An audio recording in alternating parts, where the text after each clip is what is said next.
Namaku Sari, mahasiswa jurusan antropologi di salah satu kampus swasta di Jakarta. Semester ini, aku dapat tugas akhir dari dosen buat bikin penelitian soal budaya tradisional di daerah. Teman-temanku banyak yang pilih topik umum seperti reog, wayang, atau batik. Tapi aku pengen beda. Aku milih tarian ronggeng, salah satu kesenian tua yang katanya dulu sempat populer di Jawa Barat, termasuk Cirebon. Kenapa? Karena dari kecil aku sering dengar cerita dari nenekku soal ronggeng. Tapi katanya, ronggeng bukan cuma soal tari-tarian, tapi juga banyak unsur mistisnya. Waktu kecil sih aku nggak terlalu percaya, tapi makin kesini, makin penasaran. Kebetulan juga aku asli Majalengka, jadi ke Cirebon ya tinggal naik motor 2 jam. Lumayan dekat. Hari itu, aku berangkat pagi-pagi naik motor ke sebuah desa yang namanya jarang terdengar, Desa Kalisurya. Letaknya agak di pinggiran, masuk lewat jalan berbatu dan sawah yang luas banget. Waktu sampai, suasananya masih sepi. Udara di sana dingin, meskipun matahari udah tinggi. Rumah-rumahnya masih rumah kayu dan panggung, ada yang tembok tapi terlihat tua. Warga yang kulihat ramah, tapi tatapan mereka agak waspada, entah kenapa. Aku langsung ke rumah kepala desa yang katanya bernama Pak Dargo. Orangnya tinggi besar, berkumis tebal, dan suaranya berat. Tapi sikapnya sopan dan hangat. Aku jelaskan maksud kedatanganku, bahwa aku cuma ingin meneliti soal budaya ronggeng yang dulu pernah berkembang di desa ini. Awalnya dia mengangguk-angguk, tapi waktu aku sebut kata, ronggeng, raut wajahnya langsung berubah. Kayak ada yang ngeganjel, senyumnya memudar. Dia lihat ke arah pintu, terus nutupnya pelan. Ronggeng itu budaya lama, nak. Sudah nggak ada di sini, katanya singkat.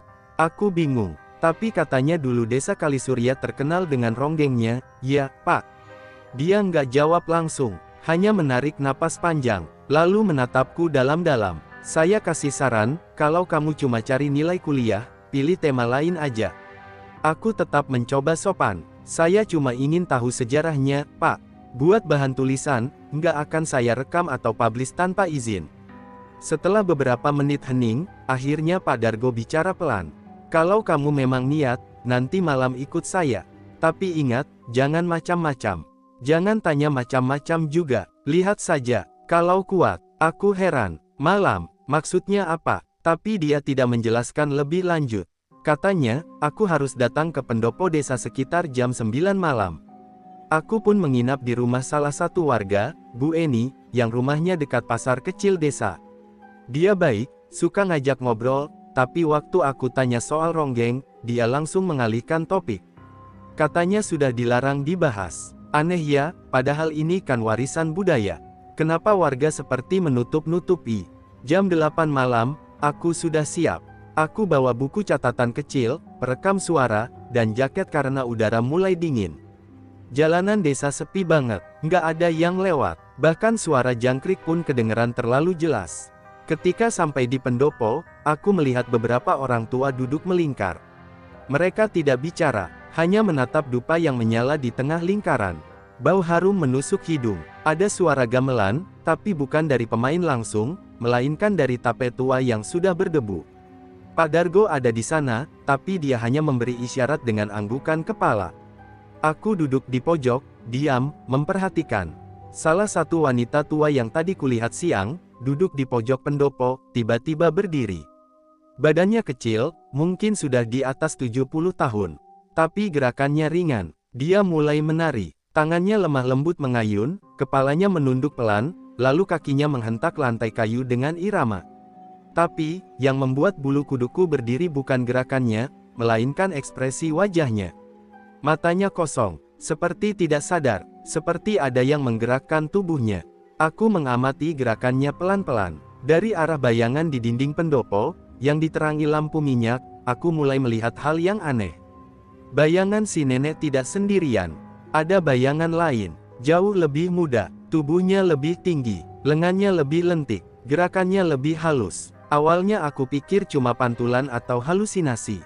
Tapi bayangan itu terus menari bersamaan, seolah mereka berdansa berdua. Aku coba lihat ke arah nyata, tidak ada siapa-siapa selain si nenek. Bayangan itu mengenakan kebaya merah dengan selendang panjang, khas penari zaman dulu. Rambutnya disanggul, tapi wajahnya samar. Namun yang paling bikin jantungku hampir copot, adalah ketika si nenek menghentikan gerakan dan tubuhnya ambruk tiba-tiba ke lantai, bayangan itu masih menari. Aku menahan napas. Musik dari tape tiba-tiba berhenti. Sunyi, tapi suara tawa pelan terdengar dari arah pendopo bagian belakang. Bukan tawa keras, tapi tawa lirih, seperti seseorang sedang menyanyi dalam bisikan. Aku langsung berdiri panik. Beberapa orang tua buru-buru mendekati si nenek dan membaringkannya. Mereka membisikkan doa atau mantra, aku nggak tahu pasti. Tapi yang jelas, mereka tidak panik. Seolah ini sudah biasa. Pak Dargo akhirnya mendekatiku. Kamu sudah lihat? Ya. Aku mengangguk, walau tubuhku masih gemetar. Itu bukan tari biasa. Itu, tarian terakhir, katanya pelan. Dan yang kamu lihat, itu bukan bayangan. Aku tidak berani tanya lebih jauh. Tapi aku tahu, malam ini aku masuk ke dalam cerita yang bukan cuma soal budaya atau sejarah. Ini tentang sesuatu yang lebih tua, lebih gelap, dan belum selesai. Pagi itu, aku bangun dengan kepala masih berat.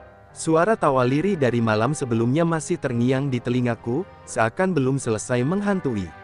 Sinar matahari yang masuk dari jendela rumah Bu Eni nggak banyak membantu. Rasanya malah bikin suasana makin aneh. Seisi rumah masih sepi. Bu Eni sedang ke kebun katanya, jadi aku sendirian. Tapi yang bikin aku tambah gelisah, malam itu benar-benar terasa nyata. Bayangan yang menari, suara gamelan, tawa di ujung pendopo, itu semua bukan mimpi. Aku yakin, setelah mandi dan sarapan seadanya, aku putuskan buat jalan-jalan kecil keliling desa. Tujuanku satu, cari tahu lebih banyak soal penari yang semalam muncul. Siapa dia? Kenapa dia muncul? Dan kenapa semua orang di desa ini kayaknya nutup mulut rapat-rapat soal itu? Pas aku jalan melewati warung kecil di ujung pertigaan, aku lihat ada ibu-ibu tua duduk sambil ngupas bawang. Warungnya sederhana, tapi bersih. Aku mampir, pura-pura beli teh botol, sambil berharap dia mau diajak ngobrol. Namanya Bu Endah, orangnya ramah, tapi tatapannya tajam, kayak bisa baca pikiran. Anak dari kota ya, mau nulis soal ronggeng, tanyanya sambil ngelap tangannya ke kain sarungnya. Aku agak kaget, tapi aku angguk. Iya, Bu, dari Jakarta, tapi saya asli Majalengka. Kemarin malam diajak Pak Dargo ke pendopo. Wajah Bu Endah langsung berubah. Tangannya yang tadi aktif kupas bawang, sekarang diam. Dia menatapku agak lama, lalu berkata pelan, kamu lihat, ya. Aku ragu, lihat apa, Bu? Bayangan yang menari. Aku nggak jawab, tapi dia sudah tahu dari ekspresi wajahku. Setelah memastikan nggak ada orang lain yang dengar, Bu Endah akhirnya cerita. Suaranya pelan, nadanya datar, tapi tiap kalimatnya bikin bulu kuduku meremang. Katanya, penari yang kulihat itu bernama Lastri. Dia penari ronggeng paling cantik yang pernah dimiliki desa ini. Dulu, waktu tahun 70-an, setiap hajatan di desa Kalisurya atau bahkan desa-desa tetangga, pasti minta Lastri buat tampil. Nggak ada yang bisa nandingin gerakannya. Wajahnya manis, tubuhnya luwes, suaranya halus. Tapi, katanya juga, Lastri punya ambisi yang besar. Terlalu besar. Dia pengen jadi ronggeng paling terkenal di seluruh Jawa Barat. Nggak cukup cuma jadi penari desa, kata Bu Endah sambil kembali kupas bawang, tapi matanya kosong, seperti mengingat kejadian jauh di masa lalu. Lastri mulai ikut ritual-ritual tua. Nggak semua orang tahu, tapi dia pernah ngaku ke aku, dia nyoba belajar tari dari roh leluhur. Aku merinding dengar kata-kata itu. Awalnya nggak ada yang aneh. Tariannya makin indah, makin dalam. Tapi lama-lama dia jadi berubah. Matanya sering kosong, suka bicara sendiri. Dan yang paling gawat, dia mulai melanggar aturan adat. Aku bertanya pelan, aturan apa, Bu? Dia menari pas malam Jumat Kliwon. Malam yang dilarang untuk segala bentuk pertunjukan. Kalaupun mau nari, harus ada sesajen khusus. Harus ada persetujuan tetua adat. Tapi Lastri nekat. Katanya, dia sudah cukup kuat. Malam itu, dia nari sendiri di pendopo, tanpa izin siapapun. Bu Endah berhenti sebentar. Aku bisa lihat tangannya gemetar waktu memegang bawang. Paginya, dia nggak pernah pulang. Bajunya ditemukan sobek di bawah pendopo. Ada bercak darah di lantai. Tapi tubuhnya nggak pernah ditemukan. Aku diam, tenggorokanku kering. Jantungku berdetak cepat. Warga ketakutan. Tapi mereka nggak berani bilang ke siapa-siapa. Mereka takut dikira membunuh atau menutupi. Akhirnya cerita itu hilang, disimpan.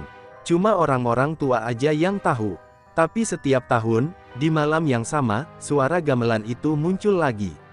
Dan bayangan penari itu, selalu datang. Aku menelan ludah. Terus, yang semalam aku lihat, itu.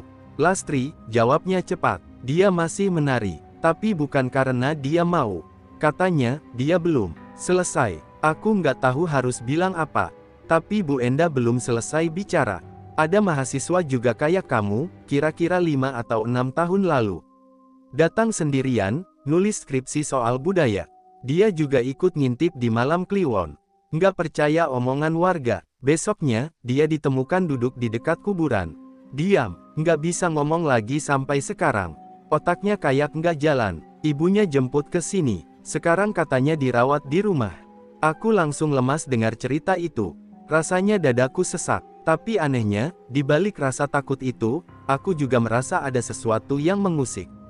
Seperti Lastri ingin aku tahu sesuatu. Mungkin dia ingin bantu, mungkin dia ingin ceritanya diselesaikan. Apa selama ini ada yang coba bantu dia, Bu? Bikin upacara atau gimana? Bu Endah menggeleng. Siapa yang berani? Sudah banyak yang bilang, Lastri bukan cuma arwah penasaran. Dia terikat. Bukan cuma karena ambisi, tapi karena ritual itu. Mungkin, dia dikurung di antara dunia. Aku pulang dari warung dengan pikiran kacau. Sepanjang jalan ke rumah Bu Eni, aku terus mikir. Apa yang sebenarnya terjadi malam itu? Kenapa Lastri masih muncul? Dan kenapa aku yang bisa lihat dia? Kenapa cuma aku? Malamnya, aku coba menulis semua yang ku dengar. Tapi tiap kali aku mulai mengetik nama, Lastri, layar laptopku berkedip. Suara gamelan samar-samar terdengar lagi. Padahal aku di kamar, pintu tertutup, dan nggak ada siapa-siapa. Saat aku membuka jendela kecil, aku melihat pendopo di kejauhan. Lampunya mati, tapi bayangan seorang perempuan dengan selendang merah, sedang melayang perlahan ke tengah halaman. Aku langsung menutup jendela dan menarik selimut. Tapi aku tahu, aku sudah terlalu jauh masuk. Dan entah kenapa, aku merasa Lastri ingin aku tetap tinggal. Aku akhirnya mutusin buat tinggal seminggu lagi di desa Kalisurya. Tadinya cuma mau 2 hari, tapi setelah semua yang kulihat dan kudengar, rasanya nggak mungkin aku pulang tanpa tahu ujung dari semua ini. Terutama karena Pak Dargo sempat bilang, malam Jumat Kliwon jatuh 3 hari lagi. Itu artinya, malam yang sama dengan malam menghilangnya Lastri. Malam di mana suara gamelan dan bayangan penari selalu muncul tiap tahunnya. Aku tahu risikonya, tapi aku juga tahu, kalau aku lewatkan malam itu, aku mungkin nggak akan pernah dapat jawaban. Selama 3 hari itu, aku diam-diam nyiapin semuanya. Aku bawa kamera kecil, voice recorder, dan buku catatan. Aku juga beli bunga melati dan dupa dari pasar kecil desa. Entah kenapa, aku merasa barang-barang itu penting. Nggak ada yang nyuruh, tapi hati kecilku bilang aku butuh itu. Sementara itu, Pak Dargo mulai kelihatan gelisah. Dia beberapa kali menemuiku, menasihati dengan wajah serius. "Kamu masih mau lanjut?" tanyanya waktu aku duduk di depan rumah sambil nulis catatan sore itu. Aku mengangguk pelan. "Saya harus, Pak. Ini bukan cuma soal tugas kuliah lagi." Dia menghela napas berat. "Kalau kamu nekat, jangan harap kami bantu kalau kenapa-kenapa. Ini urusan lama. Sudah dari dulu kami sepakat untuk tidak ikut campur lagi."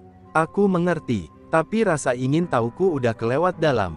Rasanya aku sudah ditarik masuk, dan nggak bisa keluar sebelum semua ini selesai. Malam Jumat Kliwon akhirnya datang. Desa terasa lebih sepi dari biasanya. Warga seperti sengaja masuk rumah lebih cepat.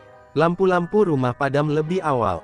Bahkan jalan setapak menuju pendopo terlihat lebih gelap, entah karena kabut atau karena memang suasananya yang beda. Aku berjalan pelan dari rumah Bu Eni sekitar pukul 11 malam. Kamera dan alat rekam kuselipkan di dalam jaket. Di tangan, aku bawa setangkai melati dan dupa, sebagai bentuk permisi. Setidaknya, itu yang biasa nenekku ajarkan kalau mau masuk ke tempat yang bukan milik kita. Aku bersembunyi di balik pohon besar yang posisinya sekitar 15 meter dari pendopo. Pohon itu menjulang tinggi dan rimbun, cukup buat nutupin keberadaanku. Dari sini, aku bisa lihat pendopo dengan jelas. Aku duduk sambil menunggu. Waktu berjalan lambat. Jam menunjukkan pukul 12:05. Angin tiba-tiba berhenti. Suasana sunyi sekali. Bahkan jangkrik pun seperti ikut menahan suara. Lalu, dari arah pendopo, suara gamelan mulai terdengar. Pelan sekali, seperti berasal dari kejauhan. Bunyinya lembut, tapi lama-lama makin keras. Irama khas ronggeng. Tapi tak ada satupun orang di pendopo. Tidak ada pemain gamelan. Tidak ada penari. Hanya pendopo kosong dengan tikar tua di lantainya. Aku merasa perutku mual, seperti ada sesuatu yang menekan dari dalam. Telingaku mulai berdenging. Dari kegelapan pojok pendopo, tiba-tiba muncul sosok perempuan. Awalnya samar, seperti kabut. Tapi perlahan jadi jelas. Ia berjalan pelan ke tengah pendopo. Rambutnya panjang sampai pinggang, menutupi sebagian wajahnya. Ia mengenakan kebaya merah tua, robek di beberapa bagian. Kain batiknya sobek-sobek dan kotor, seperti habis diseret di tanah. Langkahnya pelan, tapi mantap. Lalu dia mulai menari. Tangannya terangkat, selendangnya melambai. Tubuhnya meliuk seperti air, tapi matanya kosong. Tak ada cahaya kehidupan di sana. Dari sela rambutnya, aku bisa melihat kulit pucat dan garis darah menetes dari sudut bibir. Tapi ia tetap menari, perlahan, memutar, melompat. Irama gamelan semakin cepat, semakin kacau, seperti dimainkan oleh puluhan tangan yang tidak sinkron. Tapi anehnya, tariannya justru makin selaras. Semakin lama, gerakannya makin cepat, makin liar. Tubuhnya seperti tidak menyentuh lantai. Melayang, aku mulai pusing. Suara gamelan terasa memukul langsung ke kepalaku. Aku menunduk, nutup telinga, tapi suara itu tidak berkurang. Malah makin dalam, seperti langsung menembus ke tulang. Aku coba tarik napas pelan, mencoba tetap tenang. Tapi saat aku buka mata, Lastri ada di depanku. Dia tidak berdiri, tidak melayang. Dia menunduk, wajahnya hanya beberapa sentimeter dari wajahku. Matanya hitam, bukan karena gelap, tapi benar-benar tanpa warna. Dari dekat, darah di sudut bibirnya terlihat lebih nyata. Dingin, tidak bergerak, dan dia bicara, "Kenapa kamu ganggu tarianku?" Suaranya seperti dua orang bicara bersamaan. Satu suara perempuan muda, lirih dan pelan. Satu lagi suara tua, serak dan berat, seperti suara dari dalam sumur. Aku membeku. Suara itu bukan dari mulutnya, tapi langsung muncul di kepalaku. Dia tersenyum samar, tapi senyum itu aneh. Bukan ramah, tapi menyakitkan. Aku teriak, kaki dan tanganku gemetar. Aku berusaha bangun dan lari, tapi tubuhku berat. Tanpa suara, Lastri bergerak ke arahku. Langkahnya ringan, tapi cepat. Seperti angin, tidak menyentuh tanah. Aku paksakan kakiku melangkah. Aku lari sekuat tenaga, tapi suara gamelan terus mengikuti. Di belakangku, aku bisa dengar dia tertawa. Tawa kecil, putus-putus, seperti tawa orang yang baru saja bangun dari kematian. Dan sebelum aku benar-benar jatuh pingsan, aku dengar satu kalimat terakhir darinya. Bisikan yang tidak mungkin salah ku dengar. Bilang ke mereka, jangan hentikan tarianku. Gelap, saat aku sadar, aku sudah berada di depan rumah Bu Eni. Pak Dargo ada di sana, bersama dua warga lain. Wajah mereka tegang, tapi juga seperti sudah pasrah. "Kamu masih hidup," kata Pak Dargo singkat. "Syukurlah, aku masih belum bisa bicara." Tubuhku lemas, tapi dalam hati, aku tahu satu hal, ini belum selesai. Aku terbangun perlahan, kepala berat, mata masih buram. Suara ayam berkokok samar terdengar di kejauhan. Udara pagi menyentuh kulitku, dingin, tapi sedikit menyegarkan. Aku sadar aku tidak sedang berada di rumah Bu Eni. Tempat ini lebih luas, dengan dinding kayu yang penuh gantungan keris dan topeng-topeng tua. Aku mengenal tempat ini, rumah Pak Dargo. Di sebelahku ada gelas berisi air hangat dan sehelai kain basah di dahiku. Saat aku mencoba duduk, tubuhku langsung lemas. Rasanya seperti habis diperas tenaganya. Pak Dargo duduk di kursi dekat jendela, menatap ke arah luar. Dia nggak langsung menyapaku, hanya menghela napas panjang saat tahu aku sudah sadar. "Kamu ditemukan warga di belakang pendopo. Tepat di samping kuburan tua," katanya pelan. Aku cuma bisa menunduk. Ingatan tentang malam sebelumnya mulai masuk satu-satu.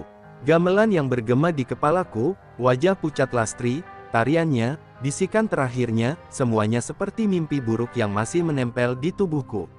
Aku lihat Lastri, dia nari, Pak, ucapku dengan suara pelan dan berat. Pak Dargo mengangguk pelan, lalu menatapku lama. Berarti kamu dipilih. Lastri nggak pernah nampak ke sembarang orang. Dia hanya datang ke yang dia anggap bisa dengar. Biasanya, yang punya darah seni. Aku mengernyit. Darah seni. Dia berdiri dan berjalan ke arah rak buku kayu tua, mengambil sebuah bingkai foto kecil. Ia menunjukkannya padaku. Di foto itu, ada seorang perempuan muda, mengenakan kebaya sederhana, dengan sanggul dan selendang di bahu. Wajahnya mengingatkanku pada seseorang. Itu nenekmu, namanya Saminah. Dia penari ronggeng terakhir yang sempat tampil di sini sebelum Lastri muncul. Dia juga salah satu yang dulu sering mengajari anak-anak muda nari. Lastri salah satunya. Aku terdiam. Jantungku berdetak cepat. Dia bukan hanya guru tari. Nenekmu juga punya kemampuan untuk melihat. Tapi dia memilih diam, dan akhirnya pindah ke Majalengka setelah kejadian Lastri. Aku baru sadar, selama ini nenekku nggak pernah mau cerita soal masa mudanya di Cirebon. Tiap kali aku tanya, dia hanya senyum dan bilang, nenek udah cukup menari. Sekarang aku mengerti, mungkin semua ini memang sudah takdir. Mungkin aku memang harus datang ke sini.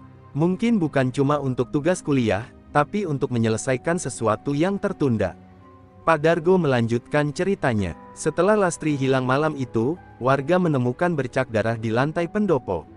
Nggak ada tubuh, nggak ada jejak. Tapi beberapa orang tua desa mengaku tahu apa yang sebenarnya terjadi. Mereka bilang Lastri telah mengundang sesuatu yang bukan dari dunia kita.